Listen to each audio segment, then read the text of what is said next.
Gusto ko lang i-share sa inyo na bumili pala kami ng old house or komenka, ang tawag dito sa Japan.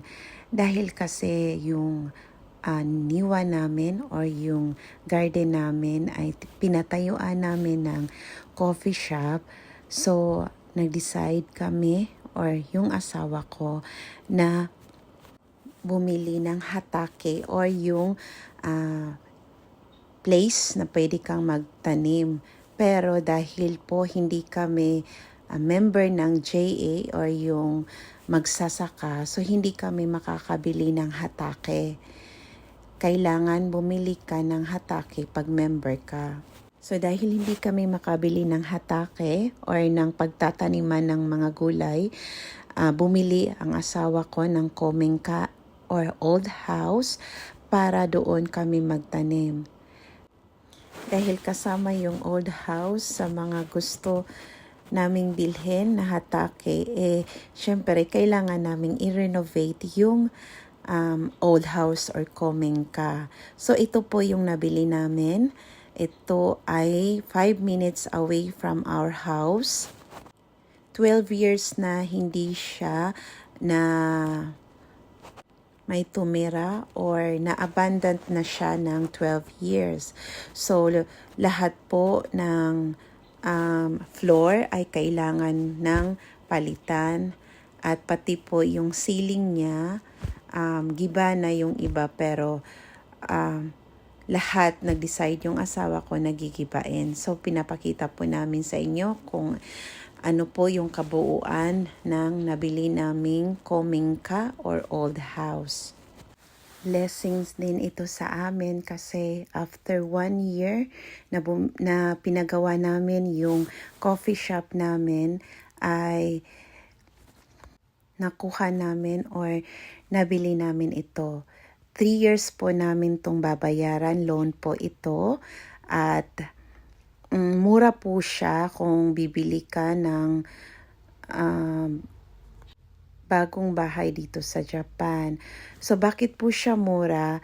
Hindi po dahil sa old na yung house, kundi po siguro pati na rin kasi yung daan papunta dito sa bahay na ito ay simay po or maliit lang po yung daan. Iyan po yung daan niya. So giri-giri or yung sasakyan namin, giri-giri means na ito lang po na makadaan yung sasakyan. Wala po talaga siyang space, extra space. So yun po, ito po yung labas. Ang dami pong mga basura at mga kawayan, mga damo.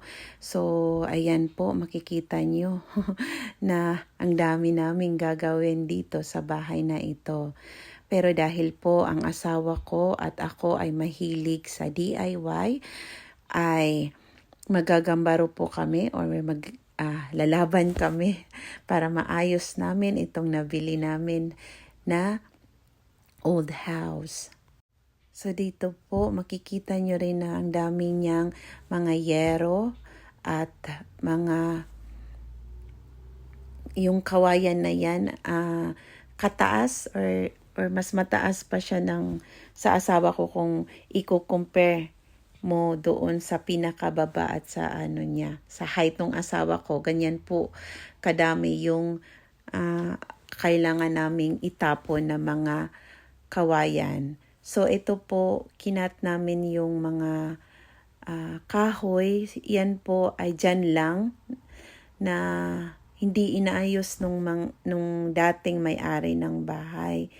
So kung kami lang po ng asawa ko, siguro aabutin kami ng ilang years na gawin ito. Kasi talaga po siguro sa video makikita nyo na parang hindi siya ganun hidoy or ka-worse. Pero sobra po siyang worse na gawain pala. Hindi po namin yun naisip nung nabili namin. Basta lang po kaming nag-decide na eto na kasi malapit at nagustuhan ko siya kasi meron siyang balloon na hindi po na common dito sa Japan na merong kang makikitang balon kasi ang mga balon ay tinatambakan na nila or talagang hindi na nila kailangan. So, ito po ay meron po siyang balon na isa din sa pangarap ko na sabi ko sana meron akong bomba. Ano ba yun sa Tagalog yung bomba? Yung manual na kukuha ka ng tubig. Ewan ko po, siguro word ako. Ayan po yung balon kung makikita nyo. Sa mga susunod na video, ipapakita ko po sa inyo. So, ito po yung mga nakat namin na mga kahoy. Lahat po yan ay aayusin namin. Ito po yung daan. Ito po yung parang main. So, konti lang po yung dumadaan dyan. Kung sino lang po yung nakatira. So, yun lang po yung dumadaan. Kaya, hindi po siya maingay katulad nung unang bahay namin na main road talaga. Ang daming dumadaan na sasakyan. Yan po yung garden ng kapitbahay namin sa harap nung nabili naming bahay. Kaya po ako nag-decide na i-video po lahat ng mga gagawin namin to inspired po sa ibang tao na magsumikap po tayo. Yan po yung balon pala. Ayan, makikita nyo.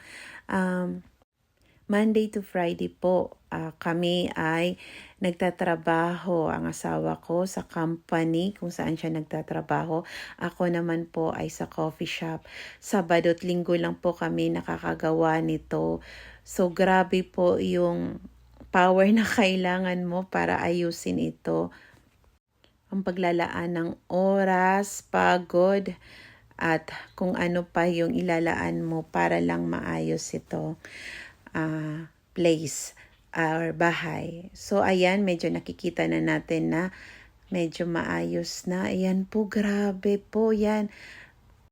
Pag nangunguha ka ng damo by hand lang, ay sobrang nakakapagod po. So, ang ginawa po ng asawa ko, ilang months ng paggagawa namin by our hand lang po, ay nag-decide yung asawa ko na bumili ng backhoe. Ano ba yun tama ba yun? Sa backhoe or yung excavator ata sa English. Ayan po, nilagay ko po yung picture or digger.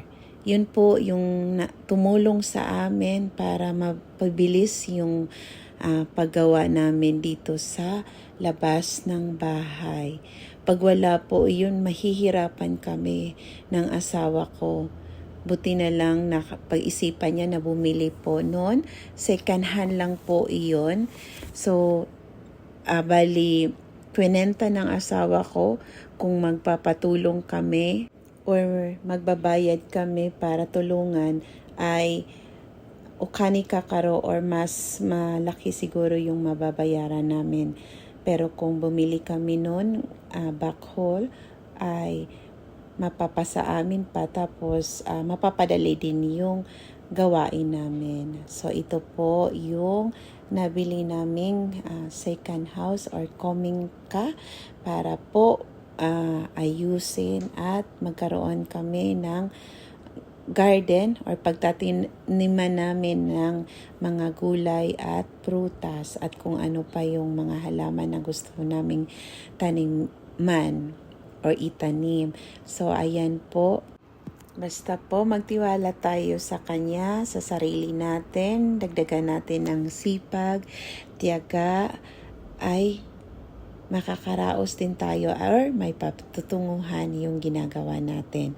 God bless us po, everyone. Salamat po sa panonood ng video na ito. Please subscribe and like my channel. Thank you. Have a blessed day. James 4:10, humble yourself before the Lord and He will lift you up.